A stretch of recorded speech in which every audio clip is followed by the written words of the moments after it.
ఒక్కసారి కొమ్మూరి గోల్డ్ కి కాల్ చేయండి. తాకట్లో ఉన్న మీ బంగారాన్ని విడిపించి మార్కెట్ ప్రైస్ కి వాళ్ళు కొనుక్కుని మిగతా డబ్బులు మీకు ఇచ్చేస్తారు. రోడ్లను 3 రకాలుగా విభజించినాం అధ్యక్ష. 1 underpass, 2 surface, 3 elevated corridors. ఒకే ప్రాంతంలో ట్రాఫిక్ ఒక జంక్షన్కి వస్తే ఆ జంక్షన్లో సిగ్నల్స్ వల్ల 3 నిమిషాలు సిగ్నల్ పడితే 7-8 కిలోమీటర్ల ట్రాఫిక్ జామ్ అయిపోతుంది. అందుకోసమని ఈ ట్రాఫిక్ నుంచి నిరంతరం ప్రయాణం జరిగేటట్టే ఉండాలి. కొత్త స్లోగా పోయినా కూడా ఆగకుండా పోవాలనే దాంతో అండర్ పాస్లు, సర్ఫేస్ రోడ్ లెవెల్లో, ఎలివేటెడ్ కారిడార్స్ 3 రకాలుగా విభజించి ఈరోజు మనం ప్రణాళికలు తీసుకున్నాం. దానికి సంబంధించి రాతపూర్వకంగా 29 ప్రాంతాలలో జరుగుతున్న పనులను ఈరోజు మీ ముందర పెట్టడం జరిగింది అధ్యక్ష. అదేవిధంగా ఈరోజు అత్యధిక జనాభా ప్రయాణం చేసే మెట్రోను ఈరోజు విస్తరించాలనుకున్నాం. మెట్రోను విస్తరించడానికి ఈరోజు ప్రయత్నం చేస్తే ఎల్లంటి మేము ఈ వ్యాపారంలో ఉండదలుచుకోలేదు, విస్తరణకు మేము అనుకూలం కాదు అని తేల్చాను.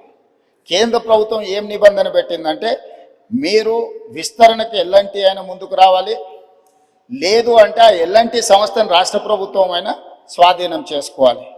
రాష్ట్ర ప్రభుత్వం కొంత, ఎల్లంటి కొంత నిర్వహిస్తే నిర్వహణలో సమస్యలు వస్తాయి. ఆ తర్వాత ఈ ప్రాజెక్టు ప్రయోజనం లేకుండా పోతుందని చెప్పి కేంద్ర ప్రభుత్వం నిబంధన పెట్టడంతో ఈరోజు ఎల్ఎన్టీతో మాట్లాడి చర్చలు చేసి ఒక ఆఫీసర్స్ కమిటీ, ఒక క్యాబినెట్ సబ్ కమిటీని వేసి ఈరోజు మెట్రోను రాష్ట్ర ప్రభుత్వమే స్వాధీనం చేసుకొని దాదాపుగా 15,000 కోట్ల రూపాయలతో ఈరోజు మెట్రోను రాష్ట్ర ప్రభుత్వమే స్వాధీనం చేసుకొని ఇంకొక 76 కిలోమీటర్లు మొదటి విడతగా మెట్రోను విస్తరించుకోవడం ద్వారా ఈరోజు చాలా దగ్గర లాస్ట్ మైల్ కనెక్టివిటీ మిస్ అయింది అధ్యక్ష. తమరు వచ్చే రూట్లోనే ఎల్బీ నగర్ వరకు మెట్రో ఆగిపోయింది. కానీ వాస్తవంగా ట్రాఫిక్ మన హయత్ నగర్ అవతల నుంచి సిటీలోకి వస్తున్నారు. ఈరోజు ఏ రాష్ట్రంలో, ఏ దేశంలో అయినా మెట్రో అనేది ఎప్పుడు ఎయిర్పోర్ట్కి కనెక్ట్ చేసి ఉంటుంది అధ్యక్ష. మన దగ్గర ఎయిర్పోర్ట్కి కనెక్ట్ లేదు అధ్యక్ష. అందుకే ఈరోజు నాగోల్ నుంచి ఎల్బీ నగర్ నుంచి ఓఎస్సీ హాస్పిటల్ నుంచి చంద్రాయన్గుట్ట నుంచి రాజేంద్ర నగర్ నుంచి శంషాబాద్ నుంచి మనం ఎయిర్పోర్ట్ కనెక్ట్ చేస్తున్నాం అధ్యక్ష. అదేవిధంగా ఈరోజు గౌలిగూడ దగ్గరకు వచ్చి ఆగిపోయింది అధ్యక్ష. ఓల్డ్ సిటీలో ఎప్పుడు మెట్రో విస్తరించాలని ఆనాటి ప్రభుత్వం మంజూరు చేసిన తర్వాత తెలంగాణ రాష్ట్రంలో పనులు ముందుకు జరగలేదు. అందుకే ఈరోజు గౌలిగూడ నుంచి ఫలక్నామా నుంచి చంద్రాయన్గుట్ట జంక్షన్కి ఈరోజు మెట్రో కనెక్ట్ చేస్తున్నాం. ఐటీ పరిశ్రమలు ఉన్న ప్రాంతం రాయదుర్గం వరకు మెట్రో వచ్చింది. కానీ ఫైనాన్షియల్ డిస్ట్రిక్ట్, అదేవిధంగా నియోపోలిస్లో ఈరోజు లక్షలాది మంది ఐటీ ఉద్యోగులు పనిచేస్తున్నారు. దాన్ని అక్కడికి పొడిగించడానికి ఈరోజు చందానగర్ వరకు ఆగిపోయింది అధ్యక్ష. వాస్తవంగా బిహెచ్ఎల్ రామచంద్రాపురం నుంచి అత్యధికంగా జనాలు మనకి ఈ వైపు ప్రయాణం చేస్తున్నారు అధ్యక్ష. ఇట్లా ప్రతి దగ్గర లాస్ట్ మైల్ కనెక్టివిటీ ఎక్కడెక్కడైతే లేదో ఈరోజు ఆ లాస్ట్ మైల్ కనెక్టివిటీని విస్తరణ 2వ విడత కింద ఈరోజు మెట్రోను విస్తరించడం ద్వారా ఈ ప్రాంతంలో నివసించే ప్రతి వాళ్లకు, విద్యార్థులకు కావచ్చు, ఉద్యోగస్తులకు కావచ్చు, ఈ ప్రాంత ప్రజలకు 76 కిలోమీటర్లు 24,000 కోట్ల రూపాయలతో నిర్మాణం చేయడానికి అన్ని ప్రతిపాదనలు సిద్ధమైనాయి. ఇప్పుడు ఈ నెలాఖరు వరకు కానీ లేకపోతే ఏప్రిల్ నెలలో ఎల్ఎన్టీ నుంచి మనం మెట్రోని స్వాధీనం చేసుకుంటే భవిష్యత్ కార్యాచరణ ముందుకు వెళ్తుంది. కేంద్ర ప్రభుత్వం కూడా సానుకూలంగా స్పందించింది భవిష్యత్తు విస్తరణ కోసం మెట్రో విషయంలో సంబంధించి అధ్యక్ష. అదేవిధంగా ఎలివేటెడ్ కారిడార్స్ మీకు తెలుసు అధ్యక్ష. 2004లో రాజశేఖర రెడ్డి గారు ముఖ్యమంత్రి గుని, మన్మోహన్ సింగ్ గారు ప్రధానమంత్రి గున్న మన కంటోన్మెంట్ ఏరియాలో డిఫెన్స్ ల్యాండ్స్ 1 ఇంచు కూడా మనం తీసుకోలేకపోయినాం అధ్యక్ష. కానీ 2023 డిసెంబర్ 7న మనం బాధ్యత తీసుకున్న తర్వాత కేంద్ర ప్రభుత్వంతో చర్చించి ఒక సానుకూలమైన వాతావరణంలో దాదాపుగా 153 ఎకరాలు ఇటు షామీర్పేట వైపు, అటు మేడ్చల్ వైపు ఎలివేటెడ్ కారిడార్ కట్టడానికి అవసరమైన రోడ్ల విస్తరణ కోసము భూసేకరణకు కేంద్ర ప్రభుత్వాన్ని ఒప్పించి ఈరోజు డిఫెన్స్కు జవహర్ నగర్లో వాళ్ళ ఫైరింగ్ రేంజ్ కోసం దానికి భూమికి బదులు భూమి ఇచ్చి ఈరోజు విస్తరణ కోసం ఒప్పించిన పనులు వేగంగా జరుగుతున్నాయి అధ్యక్ష.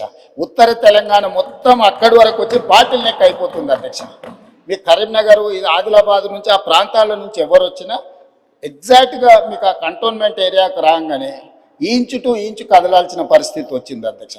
అందుకే ఈరోజు ఈవెన్ బేగంపేట ఎయిర్పోర్ట్లో కూడా ఎయిర్పోర్ట్ మధ్యలో నుంచి ఈరోజు అండర్ పాస్కి మనం అనుమతి తీసుకొచ్చినాం అధ్యక్ష. ఎయిర్పోర్ట్ అథారిటీ ఆఫ్ ఇండియా నుంచి దేశంలో ఎక్కడ కూడా పైన విమానాలు ఎగురుతుంటే ఎయిర్పోర్ట్ రన్వే కింద నుంచి రోడ్ ఎక్కడ లేదు అధ్యక్ష.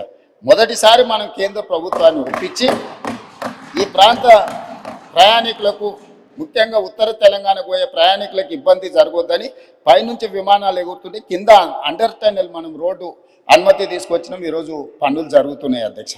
కాబట్టి ఈరోజు ప్రతి దగ్గర నల్గొండ జంక్షన్ హైదరాబాద్లో ఉంది అధ్యక్ష. ఎందుకు నల్గొండ చౌరస్తా అన్నారు అధ్యక్ష? కంప్లీట్గా నల్గొండ ప్రాంతానికి అక్కడి నుంచి వెళ్తాం. ఎక్కడి నుంచి నగరంలో నుంచి ప్రయాణం చేయాలన్నా నల్గొండ ప్రాంతానికి వెళ్ళాలి అని అంటే ఆ చౌరస్తాకి రావాల్సిందే. ఆ చౌరస్తాకి రాకుండా ఒకప్పుడు నల్గొండ పోవడానికి లేదు. ఈరోజు ఔటర్ రింగ్ రోడ్ వచ్చినాక నల్గొండ చౌరస్తా ప్రాధాన్యత ఏమైనా తగ్గినా హైదరాబాద్లో నల్గొండ చౌరస్తా ఉంది అని అంటే నల్గొండ ప్రాంతానికి అది ఒక బాటిల్ నెక్. ఇవాళ ఎలివేటెడ్ కారిడార్ మనం పూర్తి చేసుకోబోతున్నాం. జూన్ జూలై వరకు దాన్ని కంప్లీట్ చేస్తే అటు సంతోష్ నగర్ వైపు కానీ ఇటు దిల్సుఖ్ నగర్ వైపు కానీ అటు మనకు నల్గొండ పోవడానికి అవసరమైన విజయవాడ ప్రాంతానికి పోవడానికి అవసరమైన ఎలివేటెడ్ కారిడార్స్ కూడా ఈరోజు మనం కంప్లీట్ చేసుకుంటున్నాం అధ్యక్ష. అదేవిధంగా మనకు బంజారా హిల్స్ కానీ జూబ్లీ హిల్స్ కానీ మాదాపూర్ కానీ లేకపోతే పంజగుట్ట చౌరస్తా కానీ ఈ ప్రాంతాలన్నీ కూడా ట్రాఫిక్ మోరార్లెస్ ఎయిర్పోర్ట్ పోవాలంటే మనకు హైటెక్ సిటీ వైపు నుంచి దుర్గం చెరువు వైపు నుంచి పోయే పరిస్థితి. ఈరోజు ఆ రోడ్లు విస్తరణ లేకపోవడం వల్ల రోడ్ నెంబర్ 45 రోడ్ నెంబర్ 36 పూర్తిగా వ్యాపార కేంద్రాలు మెట్రో రోడ్లన్నీ నిండుకపోవడం వల్ల ఈరోజు కమాండ్ కంట్రోల్ రూమ్ నుంచి MLS కాలనీ నుంచి డిఫెన్స్ ల్యాండ్లో నుంచి మనకు దుర్గం చెరువు రామనాయుడు స్టూడియో పక్క నుంచి మినిస్టర్ హైకోర్టు జడ్జెస్ క్వార్టర్స్ నుంచి మహాప్రస్థానం పక్క నుంచి డైరెక్ట్గా మనము Kohinoor hotel Rayadurgam knowledge park వరకు ఎలివేటెడ్ కారిడార్ కట్టి ట్రాఫిక్ ఇటు నుంచి కూడా వెళ్ళడానికి ఈరోజు తీసుకెళ్ళి డైరెక్ట్గా మనకి ఈరోజు దానికి పివి నరసింహారావు ఎలివేటెడ్ కారిడార్ కూడా కనెక్ట్ చేయాలని ప్రతిపాదనలు పరిశీలనలో ఉన్నాయి అధ్యక్ష. ఈరోజు వీటన్నిటిని కంప్లీట్ చేస్తే మా ప్రయత్నం వల్ల ఒకటే, ఈ నగరంలో ప్రయాణికుడు మొదలైతే సిగ్నల్స్ దగ్గర ఆగే వ్యవస్థను తగ్గించాలి. ఫ్రీ లెఫ్ట్ మనం ఎంత వేగంగా వచ్చినా జంక్షన్కి రాగానే లెఫ్ట్కి పోవాల్సిన వాళ్ళు అక్కడ ఆగాల్సి వస్తుంది. దానికి ప్రధానమైన కారణం ఫ్రీ లెఫ్ట్ దగ్గర మనం బాటిల్ నెక్స్ని మనం క్లియర్ చేయకపోవడం, కరెంట్ పోల్చి పాతడం, లేకపోతే ఆటో వాళ్ళు అక్కడ అడ్డంగా నిలబెట్టడం. ఈరోజు ట్రాఫిక్ పోలీసులకు కానీ ఆపరేషన్ రోప్ అని పెట్టినాం. ఫుట్పాత్లు ఆక్రమించుకున్న అన్ని తొలగిస్తున్నాం. ప్రజాప్రతినిధులు అందరూ కూడా సహకరించాలి. ఇది ప్రజల కోసం. చాలామంది ఫుట్పాత్ల మీద ఆక్రమించుకోవడం వల్ల ప్రయాణికులు కింద నడవడంతో యాక్సిడెంట్లలో చచ్చిపోతున్నారు. అది ప్రయాణికుడు తప్పు కాదు. ఫుట్పాత్లు ఆక్రమించుకోవడం వల్ల ఫుట్పాత్ల మీద నడవడానికి ఎవరికి అవకాశం లేకపోవడం వల్ల వాళ్ళు రోడ్డు మీద నడుస్తున్నారు. రోడ్డు మీద నడిస్తే వేగంగా వస్తున్న వాహనాలు గుద్దడంతో ఈరోజు ప్రాణాలు పోతున్నాయి. అందుకే కొంత కఠినం అనిపించినా, కొంతమందికి చిరు వ్యాపారులకు కొంత కష్టం అనిపించినా ఈరోజు ఫుట్పాత్ ఆక్రమణలు తొలగించడం ద్వారా ప్రాణాలను కాపాడాలనుకుంటున్నాం, ప్రయాణాన్ని సులువు చేయాలనుకుంటున్నాం, ప్రయాణికులకు ఇబ్బంది కలగొద్దు అని ప్రయత్నం చేస్తున్నాం. ఒక పక్కన ట్రాఫిక్ సమస్యను ప్రజాప్రతినిధులు ప్రస్తావిస్తారు, రెండో పక్కన ఈ ఎంక్రోచ్మెంట్లను తొలగించినప్పుడు మళ్ళీ మీరు తొలగించడానికి వీల్లేదని రెండు రకాల వాదనలు మనం వినిపిస్తున్నాం. ఇది సమస్యకు పరిష్కారం కాదు అధ్యక్ష. ఇప్పుడు ఫుట్పాత్ల మీద చిరు వ్యాపారులు ఉంటే వాళ్ళకు ఒక ప్లేస్ కేటాయిద్దాం. ఎక్కడైతే వాళ్ళు వ్యాపారాలు పెట్టుకోవడానికి అవకాశం ఉందో, చిన్న చిన్న వ్యాపారాలు పెట్టుకోవడానికి ఎక్కడైనా ప్రభుత్వ భూములు ఉంటే వీళ్ళని తీసుకెళ్ళి అక్కడ పెడదాం. ప్రజలకు కూడా, కొనుగోలుదారులకు కూడా సౌకర్యంగా ఉంటుంది అధ్యక్ష. అక్కడికి వెళ్ళి కొనుక్కోవడం, వాళ్ళ బండి పార్క్ చేసుకోవడం. అదేవిధంగా ఈరోజు కేబీఆర్ పార్క్ దగ్గర మీరు చూసారు, అదేవిధంగా ఓల్డ్ సిటీలో చూసిండ్రు. మల్టీ లెవెల్ కార్ పార్కింగ్ తీసుకొచ్చినాం అధ్యక్ష. భూమి మీద పెడితే కార్లు సరిపోతలేదని ఈరోజు కేబీఆర్ పార్క్లో వాకింగ్కి వచ్చే వాళ్ళకు మీరు పంజగుట్ట నుంచి టువర్డ్స్ జూబ్లీ హిల్స్ పోతుంటే left hand side KBR park దగ్గర మల్టీ లెవెల్లో 20 లెవెల్స్లో కార్లు పార్క్ చేసుకోవడానికి ఆటోమేటెడ్ ఎక్విప్మెంట్తో ఈరోజు పార్కింగ్ చేసినాం. అది అక్కడ చాలామందికి సులువైపోయింది. ఈ మధ్యలోనే మనం నాంపల్లి ప్రాంతంలో multi level car parking inaugurate చేసుకున్నాం. సో ఇదన్నీ కూడా రిఫార్మ్స్లో భాగంగా, ఒకటి వాహనాలు ప్రయాణించడానికి అవసరమైన ఏర్పాట్లు చేయడం, రెండు నిలుపుకోవాలనుకున్న వాహనదారులకు రోడ్డు మీద లేకపోతే ఇతర ప్రాంతాలలో పార్కింగ్ లేకపోవడం వల్ల మల్టీ లెవెల్ కార్ పార్కింగ్ ఏర్పాటు చేయడం.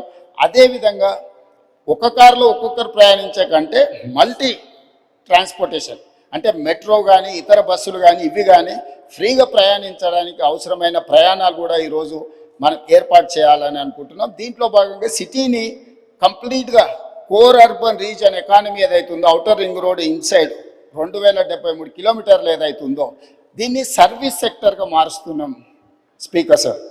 ఎందుకు అని అంటే ఈ ప్రాంతంలో పరిశ్రమలు ఉంటే ఈ పరిశ్రమలు వెదజల్లే కాలుష్యం వల్ల ఇది ఢిల్లీ లాగా మళ్ళొక్క కాలుష్య నగరంగా మారబోతుంది. అందుకే హిల్ట్ పాలసీ తీసుకొచ్చినాం. ఎవరికైతే భూమి ఉందో, ఎవరైతే పరిశ్రమల కోసం 50 ఏళ్ళు 60 ఏళ్ళ కింద కొనుగోలు చేసిండ్రో, మీ పరిశ్రమలో ఔటర్ రింగ్ రోడ్ అవుట్ సైడ్కి మీరు తరలించుకోండి, ప్రభుత్వం భూమి ఇస్తుంది. ఈ భూములను మీరు మల్టీ జోన్ కింద కన్వర్షన్ ఇస్తాం, దానికి ప్రభుత్వం కొంత ఛార్జ్ చేస్తుందని మేము ఒక జీవో తీసుకొచ్చిన, హిల్ట్ పాలసీ తెచ్చినాం. దాని మీద కూడా ఆరోపణలు చేసి గందరగోళం చేసి ఈ రకంగా చేయడం వల్ల మనం ఏదైతే ఈ ట్రాఫిక్ను మనం ఒక సరైన దారిలో పెట్టాలనుకుంటున్నాం, దానికి అడ్డంకిగా మారుతుంది అధ్యక్ష. ఇవేవి భూములు దారదత్తం కాదు. వాళ్ళు 30, 40, 50 ఏళ్ళ కింద పరిశ్రమల కోసం కొనుక్కున్న భూములను వినియోగ మార్పిడి చేస్తున్నాం. ఇండస్ట్రియల్ జోన్లు ఉన్నాయి అధ్యక్ష, ఇప్పుడు వాటిని మల్టీ జోన్ కన్వర్షన్ చేస్తున్నాం. మేము యాజమాన్యపు హక్కులు ఎవరికి అందిస్తలేము. అవి కూడా నోటిఫైడ్ చేసిన పరిశ్రమలను కూడా ఆ జీవోలో నోటిఫై చేసిండు మా మంత్రి గారు. కాబట్టి దీన్ని కూడా ఈ నగరంలో ఉండే ముఖ్యంగా ప్రజాప్రతినిధులు అర్థం చేసుకొని సహకరించాల్సిన అవసరం ఉన్నది.